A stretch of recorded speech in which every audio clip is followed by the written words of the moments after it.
లబ్ధిదారుల జాబితాలో పేర్లు లేనివారు ఆందోళన చెందాల్సిన పని లేదన్నారు మంత్రి ఉత్తమ్ కుమార్ రెడ్డి. చివరి లబ్ధిదారుడికి కూడా ప్రభుత్వ పథకాలు అందేలా చూస్తామన్నారు. రాజన్న సిరిసిల్ల జిల్లా రుద్రంగిలో పర్యటించిన ఆయన మంత్రి పొన్నం ప్రభాకర్ పలువురు ఎమ్మెల్యేలతో కలిసి గ్రామ సభలో పాల్గొన్నారు.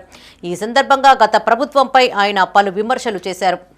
రాజన్న సిరిసిల్ల జిల్లా రుద్రంగిలో మంత్రులు ఉత్తమ్ కుమార్ రెడ్డి, పొన్నం ప్రభాకర్ పర్యటించారు.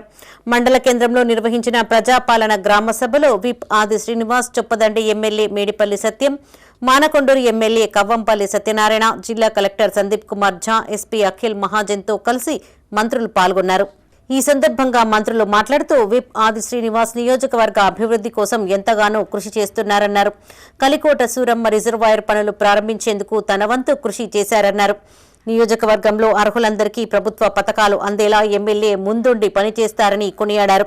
ఈ కార్యక్రమంలో రాష్ట్ర కోఆపరేటివ్ చైర్మన్ మానాల మోహన్ రెడ్డి, గ్రంథాలయ chairman Nagula Satyanarayana, market committee chairman Tirupati, అధికారులు, ప్రజాప్రతినిధులు పాల్గొన్నారు. తెలంగాణ రాష్ట్రంలో అర్హత ఉన్న చివరి వ్యక్తికి రేషన్ కార్డు వచ్చే వరకు ఈ ప్రక్రియ కొనసాగుతుంది. చివరి వ్యక్తికి అర్హత, చివరి వ్యక్తికి రేషన్ కార్డు వచ్చే వరకు ఈ ప్రక్రియ కొనసాగుతుంది. మేము ఇది రాజకీయాలకు అతీతంగా నిరుపేదలకి మేలు జరగాలని ఈ రేషన్ కార్డు కార్యక్రమం చేపట్టినము. గతంలో అప్లై చేసిన ఈ సేవా సెంటర్లో మీరు ప్రజాపాలన అప్లై చేసిన, మీరు ప్రజావాణిలో కాగితం ఇచ్చిన రైతు భరోసా పేరు మీద 10,000 12,000 చేసి ఇస్తా ఉన్నాం.